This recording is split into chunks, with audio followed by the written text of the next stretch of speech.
Good evening, everyone. Welcome back.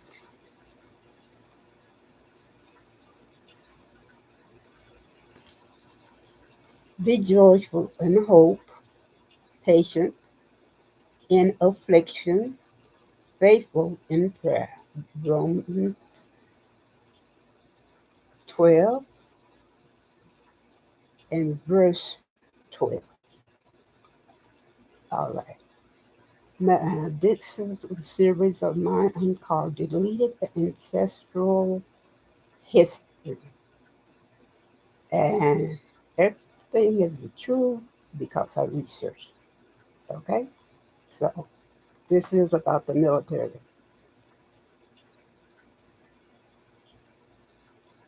The relationship refers to how enslaved people of color were used by the U.S. military, especially in the Army, as laborers, servants, and support personnel, often without consent or compensation. This practice was institutionalized and subsidized by the federal government. Ooh. Supposedly, the government spoke to protect people, all people, not just one branch of people, but all people. Okay? Enslaved individuals served as personal servants to officers, cooks, laborers, and builders on military installations.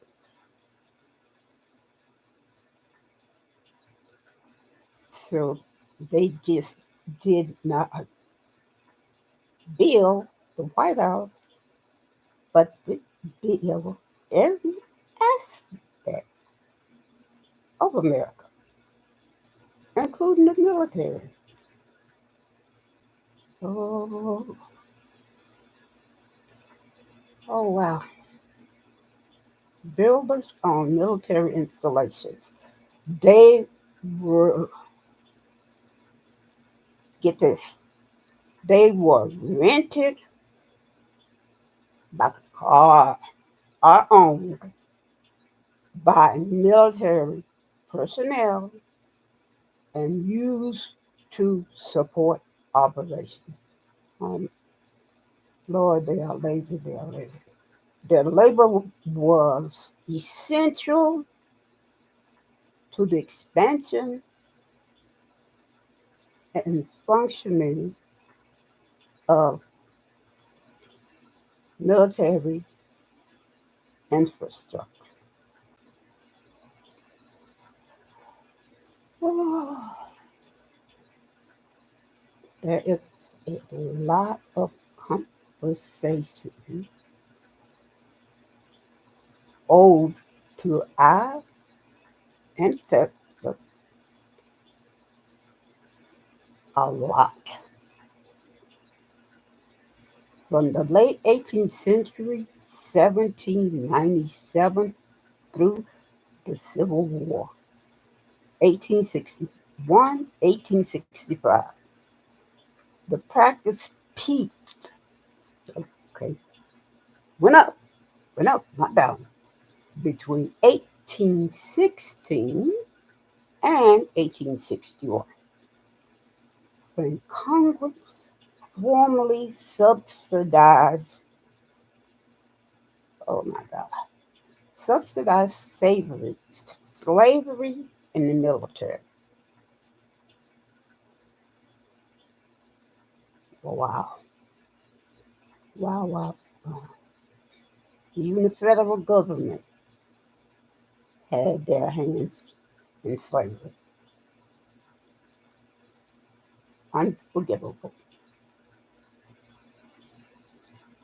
U.S. Army posts and forts across the country, including in free states, Navy yards like Washington, Norfolk, and Pensacola, battlefields and military campaigns, including Gettysburg. Why? The same conclusion: money, economic efficiency, a comes in play in every aspect of American enslavement. The so-called white Americans and so-called Christian white Americans. Okay, economic efficiency. Slave labor was cheaper than hiring free workers. It's always money. Military tradition officers viewed having servants as a mark of status. Racial ideology. The military reflected broader societal norms of European supremacy. Government complicity. Congress reimbursed officers. Now, they reimbursed officers, but not reimburse the enslaved when they set them free. A little bit hypocritical for enslaved servants, incentiv- incentivizing the practice. So it was a practice, not just one time, but continuous, as long as the war was going on. Over 9,000 enslaved people served in the U.S. Army before the Civil War as slaves, not as military, but as slaves. Three-quarters of the Army officers, North and South, used enslaved servants. Y'all have a lot to answer for, a lot. Federal institutions, including the War Department and Congress, enabled and funded slavery.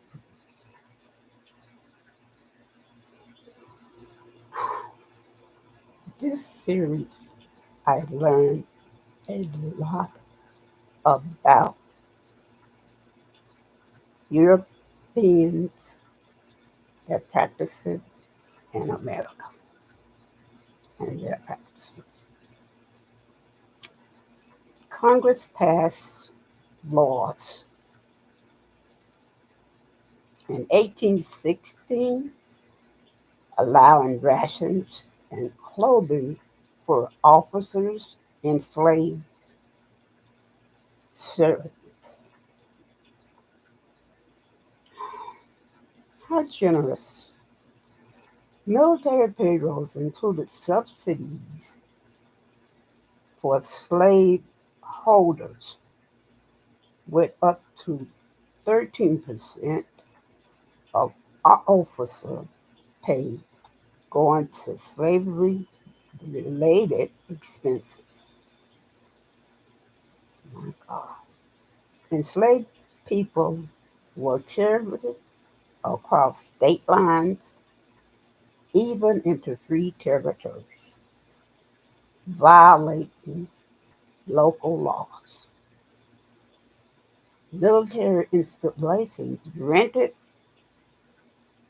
they really rented my ancestors like a car, like Avis, rented enslaved laborers from private owners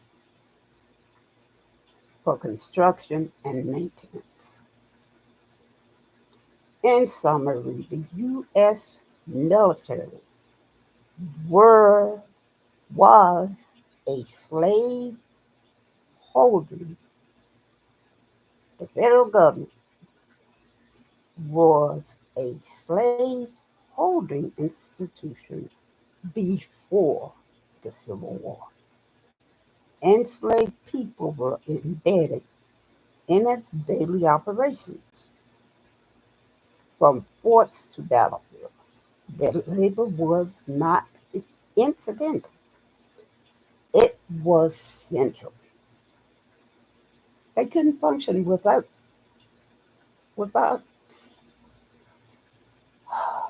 the enslaved. That's ridiculous.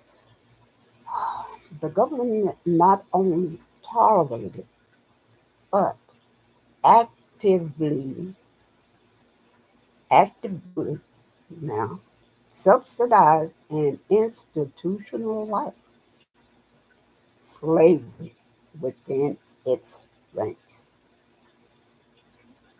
In conclusion, this history reveals that slavery was not just a southern thing or civilian institution. It was national and governmental.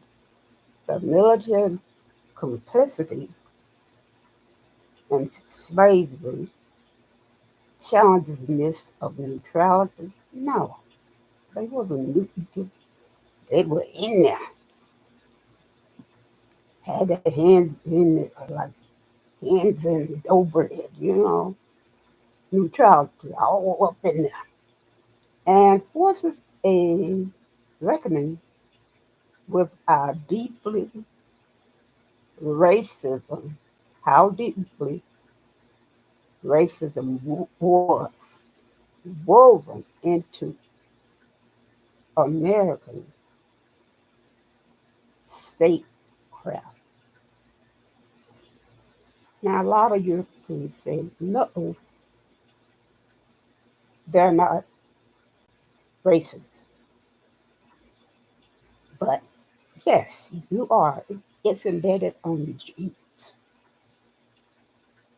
And my opinion, the use of enslaved labor by the American military is a stark reminder that freedom and democracy were built on, yes, Lord Jesus, exploitation. Yes, yes, yes. hmm It's not just a contradiction, it's a foundational truth.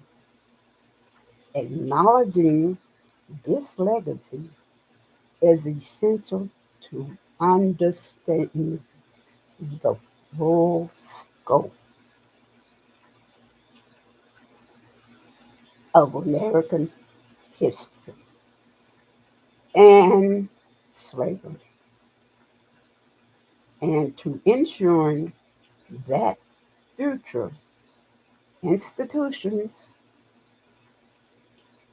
uphold justice rather than perpetrate harm. Yes, Lord. My God.